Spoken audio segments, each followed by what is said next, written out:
Bismillahirrahmanirrahim. Assalamualaikum warahmatullahi wabarakatuh. Izin memperkenalkan diri, nama saya Haikal Fadel Muhammad dengan nomor induk mahasiswa 2018 0430 105 pada mata kuliah Metode Penelitian Ekonomi kelas C yang dibimbing oleh dosen Bu Enda Septuningsih dan Bu Dia Setiwati. Saya kali ini mengangkat judul proposal saya yang berjudul Analisis Faktor Makroekonomi terhadap Indeks Saham Syariah Indonesia ISI yang terdaftar di IDX 30. Selanjutnya adalah latar belakang masalah. Indonesia, satu dari negara muslim terbesar di dunia, merupakan pasar yang besar untuk mengembangkan industri keuangan syariah. Investasi syariah di pasar modal memiliki peranan untuk mengembangkan pangsa pasar industri keuangan syariah di Indonesia. Salah satu alat ukur kinerja pasar modal syariah di Indonesia adalah Jakarta Islamic Index atau JII yang terdiri dari 30 saham syariah terliquid berdasarkan prinsip-prinsip syariah. Perkembangan pasar modal syariah di Indonesia semakin semarak dengan lahirnya Indeks Saham Syariah Indonesia atau ISI yang diterbitkan oleh Bapepam, LK, dan Dewan Syariah Nasional Majelis Ulama Indonesia atau DSN MUI pada tanggal 12 Mei pada tahun 2011. ISI merupakan indeks saham syariah yang terdiri dari seluruh saham yang tercatat dalam Bursa Efek Indonesia dan bergabung pada Daftar Efek Syariah atau DES. Walaupun baru dibentuk pada Mei tahun 2011, tetapi perkembangan Indeks Saham Syariah Indonesia atau ISI tiap periode cukup signifikan pergerakannya. Firman Allah tentang jual beli saham. Dan berdasarkan firman Allah mengenai jual beli saham sebagai berikut. Orang-orang yang memakan riba tidak dapat berdiri melainkan seperti berdirinya orang yang kemasukan setan karena gila. Yang demikian itu karena mereka berkata bahwa jual beli sama dengan riba. Padahal Allah telah menghalalkan jual beli dan mengharamkan riba. Barang siapa mendapat peringatan dari Tuhannya, lalu dia berhenti, maka apa yang telah diperolehnya dahulu menjadi miliknya. Dan urusannya terserah kepada Allah. Barang siapa mengulangi, maka mereka itu penghuni neraka. Mereka kekal di dalamnya. Quran Surat Al-Baqarah ayat 275.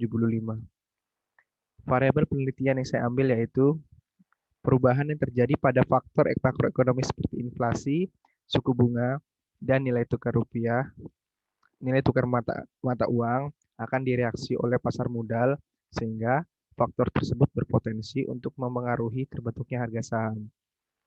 Berkaca dari kejadian di masa lalu, indeks harga saham di pasar modal sangat rentan terhadap perubahan kondisi makro ekonomi baik dari dalam maupun luar negeri. Menurut Pandelilin, fluktuasi yang terjadi di pasar modal akan terkait dengan perubahan yang terjadi pada berbagai variabel ekonomi makro.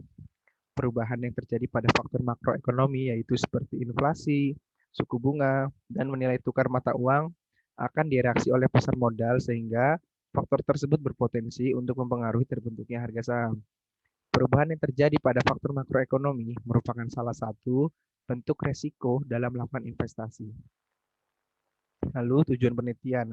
Ada 3 poin yang saya angkat pada proposal kali ini yaitu satu, mengetahui pengaruh inflasi terhadap pergerakan harga saham pada indeks saham syariah di Indonesia di Bursa Efek Indonesia. Yang kedua, mengetahui pengaruh suku bunga SBI terhadap pergerakan harga saham pada indeks saham syariah Indonesia di Bursa Efek Indonesia. Yang ketiga, mengetahui pengaruh nilai tukar rupiah harga saham pada indeks nilai tukar rupiah terhadap pergerakan harga saham pada indeks saham syariah di Indonesia di Bursa Efek Indonesia. Lalu gap literatur yang saya ambil yaitu yang pertama ada dari penulisnya yaitu Zakia Maulida Antono Adam Amril Jaharodak Abdul Ali Khatibi yang berjudul Analisis Faktor-Faktor yang Mempengaruhi Harga Saham di Sektor Pertambangan Bukti dari Bursa Efek Indonesia. Variabel yang diambil yaitu rasio harga terhadap pendapatan, harga minyak dunia, inflasi, kurs, harga saham.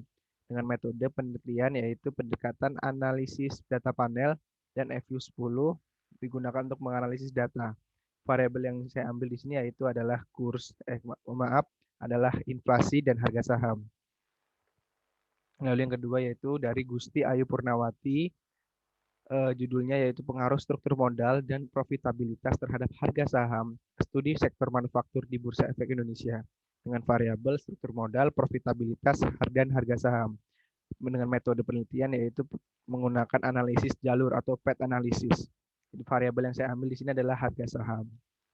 Yang ketiga, ada Puji Astuti, penulisnya yaitu yang berjudul pengaruh faktor fundamental dan risiko sistematis terhadap harga saham pada perusahaan yang terdaftar di Bursa Efek di Indonesia bertukar dengan variabel rasio perolehan harga, laba per saham, margin laba bersih, harga terhadap nilai buku, dan risiko yang sistematis dan harga saham.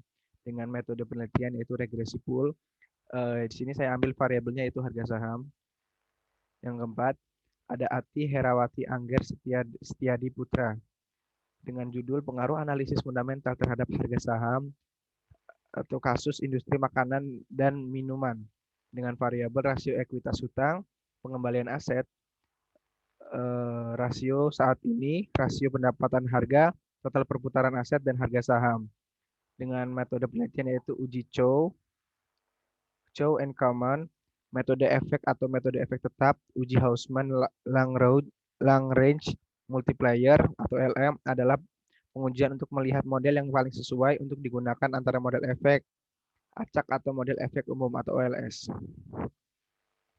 Selanjutnya, yang terakhir yaitu adalah dari Mr. Teddy Sumirat Dasar dengan judul analisis pengaruh faktor aktivitas perdagangan saham syariah dan faktor makroekonomi terhadap kinerja saham syariah di pasar modal di Indonesia. Dengan variabelnya yaitu kinerja saham kapitalisasi, pasar saham syariah, volume perdagangan saham syariah, frekuensi perdagangan saham syariah, hari perdagangan saham syariah, suku bunga Bank Indonesia, tingkat inflasi, nilai tukar rupiah terhadap dolar. Nah, variabel yang saya ambil di sini yaitu adalah inflasi, harga saham syariah, dan nilai tukar rupiah. Dengan model persamaan regresi. Kalau metode yang saya ambil yaitu menggunakan metode regresi linear berganda. Selanjutnya metode PEN atau metode penelitian saya yaitu dengan yang pertama pendekatan penelitian. Pendekatan yang digunakan dalam penelitian ini adalah pendekatan kuantitatif. Uji statistik yang digunakan dalam analisis adalah metode regresi linear berganda, asumsi klasik, koefisiensi determinasi, uji F, dan uji T. Data diperoleh dari laporan bulanan Bank Indonesia dan Bursa Efek Indonesia periode Januari 2012 hingga April 2015, sehingga jumlah observasi adalah 40. Identifikasi variabelnya yaitu variabel independen yang digunakan dalam penelitian ini adalah inflasi, suku bunga SBI, nilai tukar rupiah. Untuk inflasi yaitu IHK pada bulan N dikurangin IHK pada bulan N dikurangin 1, IHK pada bulan N kurang 1 dikali 100. Untuk yang kedua suku bunga SBI yaitu jumlah suku bunga periode harian selama 1 bulan, jumlah periode waktu 1 bulan data didapatkan dari Bank Indonesia yang jenis data bulanan dengan skala persentase. Lalu nilai tukar rupiah yaitu nilai tukar kurs tengah atau kurs jual plus kurs beli dibagi 2. Data didapatkan dari Bank Indonesia dengan jenis data bulanan dalam skala rupiah. Lalu untuk dependennya yaitu isi indeks saham syariahnya, total seluruh harga saham pada waktu berlaku dibagi total harga semua saham pada waktu dasar dikali 100%. Data indeks saham syariah Indonesia didapatkan dari laporan ringkasan indeks Bursa Efek Indonesia dengan jenis data bulanan dan skala persentase. Selanjutnya, di sini saya melakukan uji asumsi klasik pada metode penelitian ini. Yang pertama adalah autokorelasi. Autokorelasi digunakan untuk mengetahui adanya hubungan kesalahan pengamatan atau error residual. Untuk mengidentifikasi gejala autokorelasi dilakukan dengan uji Durbin Watson. Jika nilai uji Durbin Watson berada di antara nilai DU dan 4DU, maka dapat disimpulkan bahwa tidak terjadi autokorelasi. Lalu multikolinearitas yaitu asumsi yang menunjukkan bahwa adanya hubungan linear yang kuat di antara beberapa variabel prediktor dalam suatu model regresi linear berganda.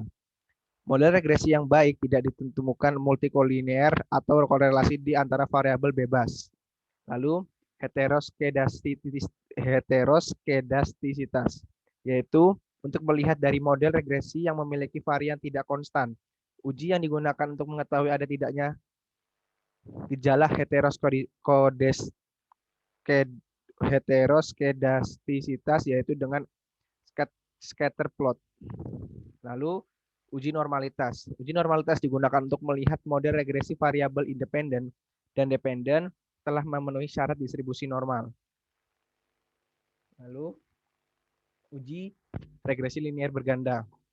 Yang kali ini yaitu keterangannya yang pertama, ada Y yang sebagai isi indeks saham syariah, ada A sebagai konstanta, ada B sebagai koefisien garis regresi, ada X1 sebagai tingkat inflasi, ada X2 sebagai suku bunga SBI, dan X3 sebagai nilai tukar kurs rupiah terhadap dolar Amerika, dan E adalah standar error. Lalu ini ada uji goodness, saya melakukan uji goodness of fit. Menurut Wicaksono, untuk mengukur ketetapan fungsi regresi dalam menaksir nilai aktual dapat dilihat dari goodness of fit menggunakan metode statistik sebagai berikut, yaitu yang pertama koefisien determinasi atau R2 digunakan untuk mengetahui seberapa besar model dapat menjelaskan variabel dependen. Yang kedua ada uji F digunakan untuk melihat signifikansi hasil dari model regresi secara bersama-sama. Yang terakhir ada uji T digunakan untuk membuktikan hipotesis bahwa ada pengaruh variabel independen terhadap variabel dependen secara parsial.